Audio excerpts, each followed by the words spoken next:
es agente de seguridad privada o no, pero demuestra los niveles entonces de intolerancia, de violencia que se vive en nuestro país. Esto ocurría, por supuesto, a plena hora del día, como estamos observando, mucha gente circulando por este punto de la ciudad capital y estamos viendo cómo esta persona entonces lo que hace es detener en ese momento la motocicleta, ahí se está acercando entonces al vehículo y bueno, después ya no sabemos qué pasó, pero sí este usuario nos hizo llegar este video para compartir con nosotros.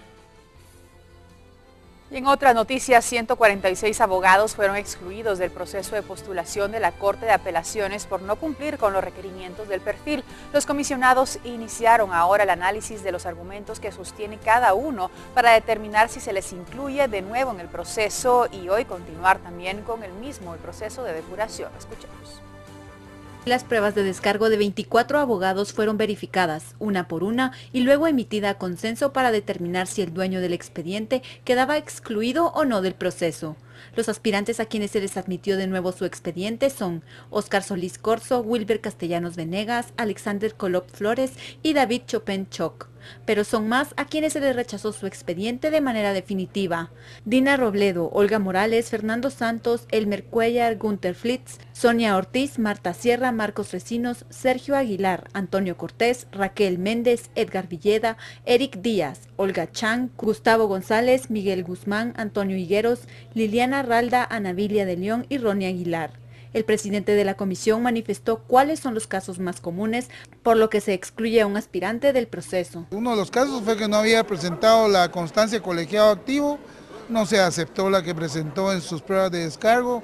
Otro caso es que no había presentado una constancia de tener más de 5 años de ejercicio profesional. Por otra parte, la postuladora recibió la notificación del juzgado 10º de primera instancia civil, el cual ordena que se rinda un informe sobre el por qué se excluyó del proceso al aspirante Ronnie Patricio Aguilar Gutiérrez, quien es familiar del comisionado Mario Archila. La comisión, a través de su presidente, tendrá que evacuar esa audiencia de 48 horas que se dio, o ese informe que se solicitó, y posteriormente será el Tribunal de Amparo el que resuelva al respecto y lo comunicará a la comisión.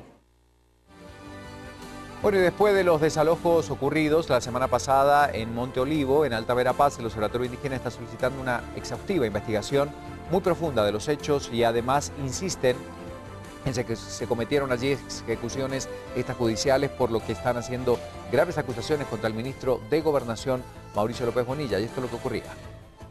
El Observatorio Indígena realizó un recorrido en Alta Verapaz, tras el desalojo violento que sufrieron familias radicadas en las cercanías de la hidroeléctrica Santa Rita. No puede justificarse la muerte de líderes y la detención porque están ellos reclamando legítimos derechos. Es lamentable porque no son los pueblos que vienen a molestar al gobierno, ellos son los que van a ir a provocar a su comunidad, ¿no? Mis hermanos no son locos, no son nada. Lo que pasa, ellos son los que van a ir a molestar a ellos, por eso ellos también actúan, defienden sus derechos. Buscan el sustento legal para una denuncia contra el ministro de Gobernación por la muerte de 3 comunitarios. En contra del ministro de Gobernación, en contra del señor presidente, porque es el responsable de este país por ahora, y por los delitos de ejecución extrajudicial, la discriminación racial y los delitos de lesiones en contra de las personas hoy afectadas. Ante esta situación, piden la intervención e investigación de más instituciones. Ante los señalamientos de que los firmantes del convenio de entendimiento, que no son de las comunidades, el encargado del sistema de diálogo indicó que los 14 firmantes de 18 comunidades son legítimos. Están plenamente identificados cada una de las personas firmantes. ¿Quién es? No es que se apareció de un cuento a firmar a nombre de. Y esto tiene más. Esto tiene las actas comunitarias, sí, donde la gente designó quién le iba a representar. Bernardo Caal, representante del Magisterio de Alta Verapaz, pidió al Ministerio de Educación atención psicológica para los estudiantes por el miedo que les generó la presencia policial. Un estrés postraumático, ataques de ansiedad, que ya mero lo vamos a ver en las escuelas, un déficit de atención e hiperactividad, bajo rendimiento escolar, depresión, predisposición o hábitos tóxicos. Ante esta demanda pública, el Ministerio de Educación, a través de la Departamental de Alta Verapaz, indicó que mañana se tendrá respuesta al respecto. Y en seguimiento a los hechos en Alta Verapaz, el ministro de Gobernación informó que existe mucha desinformación y datos falsos al respecto y que se investiga una forma de operar por parte de organizaciones en el interior del país que incitan a la población a cometer actos reñidos con la ley. Fueron los operativos realizados el 14, 15 y 16 de este mes en Alta Verapaz, en cumplimiento de órdenes de juez y dentro del marco y orden constitucional. El primero, un desalojo en Santa María Xalapán, y el segundo, una orden de captura a 3 líderes comunitarios acusados de robo de electricidad. Lamentamos profundamente los hechos, los daños que han habido, no solo a personas, a familias, y cuando hablo de personas y familias estoy hablando precisamente de personas, de campesinos, de familias campesinas, pero también de las fuerzas de seguridad. Tenemos policías heridos en estado grave, con trauma craneal producto de machetazos, que no se los dieron ellos solos. La retención de policías, cuando la retención de policías o la retención de cualquier persona constituye, de acuerdo al Código Penal, secuestro. López Bonilla agrega que esta situación deriva de un modus operandi de algunas organizaciones en el interior del país y ya tienen identificados a líderes comunitarios que incitan a la población a cometer actos delictivos. Codeca roba energía que no le pertenece, hace exacciones ilegales a la gente cobrándoles con recibos que no valen nada. Están violando la ley en todo sentido. Del 2009 al 2014 se han efectuado acciones delincuenciales por parte de pobladores en el interior del país. 38 radiopatrullas han sido quemadas, varias sedes de la Policía Nacional Civil destruidas, 75 armas de fuego han sido robadas en conflictos y retención de policías que se tipifica como secuestros. El encargado de la Seguridad Nacional finalizó con una advertencia a la población que no se deje manipular por líderes que viven del conflicto y toman medidas que riñen con la ley. Bueno, el representante para Guatemala del Centro de Control y Prevención de Enfermedades explicaba que no se tiene ningún caso del virus del ébola registrado para la región centroamericana, pero afirmaba que las fronteras permanecen bajo vigilancia y control para evitar un posible foco de contagio. Le contamos que la situación es complicada, pero que se está tomando el control necesario.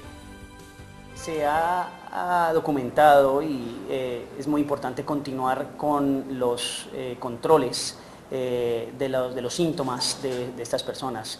Es muy importante que más que los síntomas como tales se haga ese seguimiento epidemiológico, de dónde vienen las personas y si hay alguna información específica que nos conlleve a tener un enlace a esos pacientes que han presentado ya síntomas.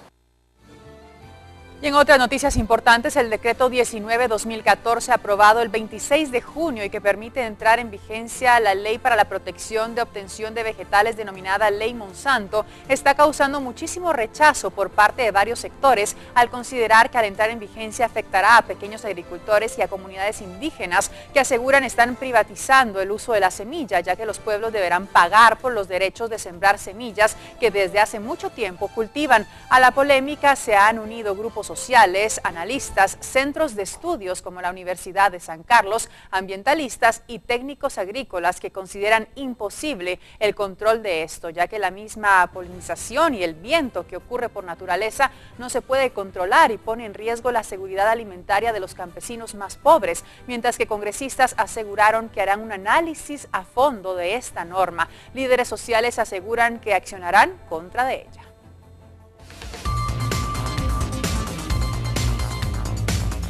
Bueno, ya hablamos de este tema, justamente hoy aparecía en Prensa Libre con un amplio análisis de lo que implica esta ley que privatizaría semillas nativas. Grupos temen crisis alimentaria, recogen firmas para derogar norma, bloques ven posible cambio. Efectivamente se dice que se va a consultar a la Comisión de Agricultura del Congreso que se va a evaluar lo que las entidades están diciendo a favor o en contra para que antes de que entre en vigor se pueda enmendar cualquier error que se haya cometido, y se agregaba que el MAGA tiene que redactar el reglamento en el cual podría también aclararse los asuntos que temen los agricultores. Lo cierto es que crece el rechazo a la ley Monsanto, la posibilidad de que empresas transnacionales puedan patentar el material genético vegetal de Guatemala y que los pequeños agricultores deban pagar por semillas registradas que abre la Ley de Protección de Obtenciones Vegetales, que fue aprobada el 10 de julio. Y como decíamos, hay opiniones encontradas en relación a este tema. Vamos a saludar en primer lugar a Mario Itzep, de la coordinación del Observatorio Indígena. Él está dentro de este observatorio como coordinador. Mario, buenos días, bienvenido a Viva la Mañana. ¿Cuál es la principal preocupación que tiene su sector